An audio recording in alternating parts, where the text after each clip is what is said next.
Bismillahirrahmanirrahim. Assalamualaikum warahmatullahi wabarakatuh. Jumpa lagi di channel Devina Mutia. Salam sehat, semangat, dan bahagia. Bagaimana kabar adik-adik sekalian? Tetap semangat ya untuk belajar. Pada kesempatan kali ini akan kita lanjutkan pembahasan soal-soal dari buku ISPS atau Erlangga Straight Point Series untuk SD atau MI kelas 4 muatan pelajaran matematika. Buku ini diterbitkan oleh penerbit Erlangga dan dikarang oleh Gunanto dan Desi Adalia. Untuk kesempatan kali ini akan kita lanjutkan pembahasan di bab 8 ya adik-adik sekalian tentang pengolahan data. Jadi yang masih ketinggalan bahasan sebelumnya bisa dilihat di playlist ISPS Matematika kelas 4. Oke, langsung saja kita di bab 8. Kali ini sudah sampai di latihan 2 ya. Yang sebelumnya latihan 1 sudah kita bahas ya. Latihan 2 ini tentang membaca dan menafsirkan data dalam bentuk tabel ya. Nih. Sebelum kita mengerjakan soal latihan 2, akan sedikit saya jelaskan ya bagaimana cara membaca dan menafsirkan data. Nah, di sini dijelaskan bahwa membaca data dalam bentuk tabel itu artinya menyebutkan informasi yang hanya tertulis pada tabel. Nah, misalnya kayak ini. Nilai ulangan matematika siswa kelas 4 yang mendapatkan nilai 6, ada 3 siswa. Nah, ini namanya membaca data. Nah, kalau menafsirkan data itu apa? Nah, menafsirkan data itu sedikit berbeda dengan membaca data ya. Jadi, saat menafsirkan data dalam bentuk tabel, utamanya karena kita bahas data dalam bentuk tabel, kita harus menemukan informasi lain mengenai data tersebut yang tidak tertulis pada tabel. Jadi, kita tahu informasi lain dari data tersebut ya, tetapi tidak langsung disebutkan di tabel. Kalau misalnya membaca data kan ini yang mendapatkan nilai 6 ada 3 siswa, mendapatkan nilai 7 ada 6 siswa, ini namanya membaca data ya. Nah, kalau menafsirkan data seperti apa? Nah, menafsirkan data itu adalah menemukan informasi lain ya mengenai data yang tidak tertulis ya. Misalnya data paling banyak, kemudian data paling sedikit, data terendah, data tertinggi, selisih jumlah lah itu. Misalnya kalau dari data ini misalnya siswa yang mendapatkan nilai tertinggi ada berapa orang. Nah, berarti kita harus mencari. Yang pertama kita cari dulu nilai tertingginya berapa? 9. Nah, yang mendapatkan nilai 9 berapa orang? 2 orang. Nah, itu namanya menafsirkan data ya. Kemudian misalnya jumlah siswa yang mendapatkan nilai 9 ke atas ada berapa orang? Nah, berarti kan kita lihat, atau mungkin dari 8 ke atas ada berapa orang. Nah, misalnya itu jadikan kita yang mendapatkan nilai 8 berapa orang, 9 berapa orang. Itu namanya menafsirkan data ya. Jadi untuk yang bagian C ini membahas bagaimana cara membaca dan menafsirkan data. Itu ya, perbedaan antara membaca dan menafsirkan data. Ini juga ada sedikit penjelasan ya, perbedaan membaca dan menafsirkan data. Contohnya ada data banyak hewan yang dipelihara oleh Dimas ya. Jadi ada kelinci 6 ekor, kucing 7 ekor, burung 7 ekor. Nah, kalau membaca data itu berarti banyak kelinci ada 6 ekor.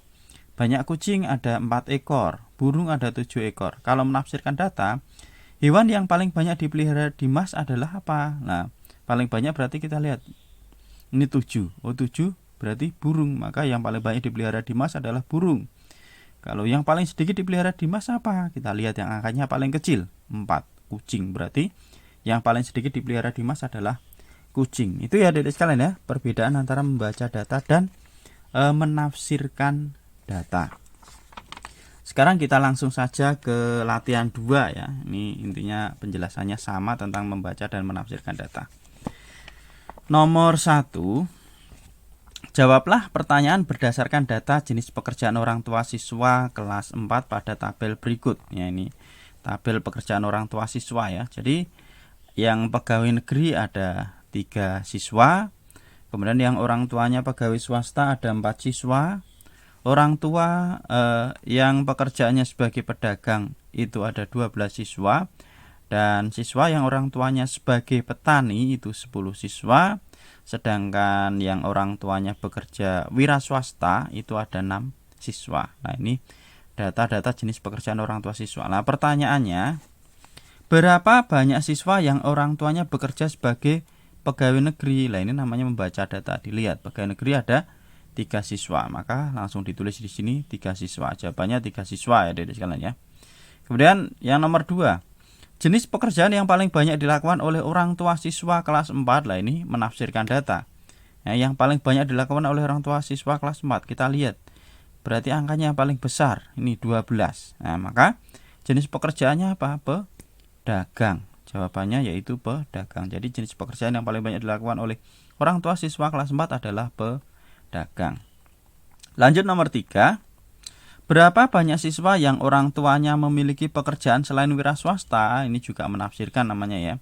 Berarti yang pekerjaan selain wira swasta, banyak siswanya ada berapa? Yang wira swasta 6. Berarti yang selain wira swasta kita tambahkan ini ya. 3 ditambah 4 ya, 7. 7 ditambah 12 ya, berarti 29. 7 ditambah ini ya, 3 tambah 4 tadi 7. Wira swastanya ini 3 tambah 4 7. 7 ditambah dengan 12 ya, 19. 19 ditambah 10 ya, 29. Itu jadi banyak siswa yang orang tuanya pekerjaannya selain petani, berarti selain wira swasta, berarti ada 29 ya. Ini kita tambahkan ya. 10 tambah 12 22, 22 tambah 4 26, 26 tambah 3 29. Itu ya adik-adik sekalian ya. Jadi jawabannya adalah 29. Kalau menghitung hati-hati ya. Jangan sampai kelewatan ya. Kelewatan ngitung hasilnya juga salah. Selanjutnya nomor 4. Berapa selisih banyak siswa yang orang tuanya bekerja sebagai petani dan pedagang? Nah, ini juga menafsirkan data. Berarti kita lihat yang orang tuanya sebagai petani 10, yang sebagai pedagang 12. Nah, kalau selisihnya berarti 12 dikurangi 10 ya. Berarti besar kurangi kecil biar bisa dihitung. Hasilnya adalah 2 siswa. Jadi selisih banyak siswa yang orang tuanya bekerja sebagai petani dan pedagang ada 2 siswa. Selanjutnya nomor 5. Berapa jumlah seluruh siswa kelas 4 tersebut? Nah, jumlah seluruh siswa berarti kita tambahkan ya. Berarti ini tadi sampai sini aja 29 ya. Pegawai negeri 3 tambah 4 tambah 12 tambah 10, ini tadi 29. 29 ditambah 6 berarti 35 ya. Jumlah seluruh siswa kelas 4 itu ada 35 siswa itu ya. Jadi ini kebanyakan menafsirkan, yang membaca data hanya nomor 1 ya adik-adik sekalian ya. Selanjutnya kita ke bagian B. Ya, ini. Jawablah pertanyaan berdasarkan data luas wilayah setiap provinsi di Pulau Jawa ya. Nah, ini Provinsi Banten luas wilayahnya ini dalam satuan kilometer persegi ya, 9.161. Jawa Barat 35.378 ya. DKI Jakarta 664. Jawa Tengah 32.801, Yogyakarta 3.186, Jawa Timur 47.800. Pertanyaannya, provinsi apakah yang wilayahnya paling luas? Kita lihat di sini. Ini 47.000, 35, 32.000 berarti provinsi Jawa Timur. Ini juga menafsirkan data ya, dicari berarti yang angkanya terbanyak. Jawabannya Jawa Timur, betul.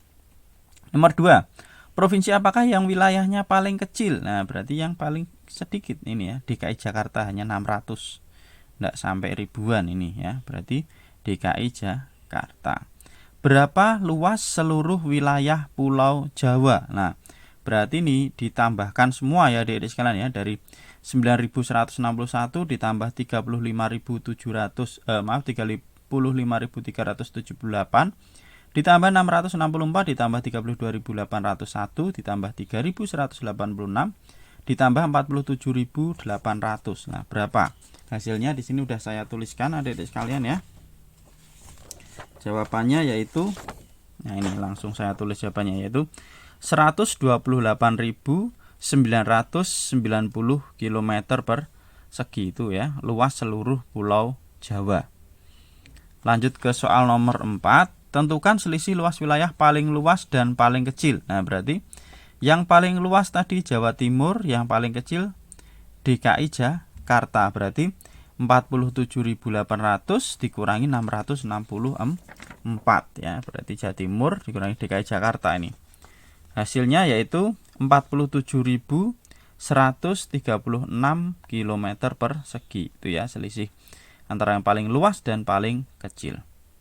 Lanjut ke nomor 5, urutkan provinsi dari yang wilayahnya paling luas. Berarti yang paling luas tadi Jawa Timur, yang paling kecil DKI Jakarta ya. Berarti urutannya nanti Jawa Timur ya, setelah itu yang lebih sedikit berarti yang 35 ya, Jawa Barat.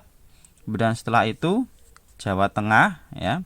Setelah Jawa Tengah Banten, kemudian Yogyakarta, dan terakhir DKI Jakarta. Ini sudah saya tuliskan juga urut-urutannya ada di sekalian ya. Jadi Jawa Timur, Jawa Barat, Jawa Tengah, Banten, Yogyakarta, dan DKI Jakarta. Itu dari yang paling luas sampai yang paling kecil atau yang terkecil ya. Itu adik-adik sekalian ya untuk pembahasan soal latihan 2 di bab 8 ya. Untuk pembahasan soal berikutnya tetap ikuti terus di channel Devina Mutia. Terima kasih sudah belajar bersama, semoga bermanfaat. Dan saya akhiri, wassalamualaikum warahmatullahi wabarakatuh.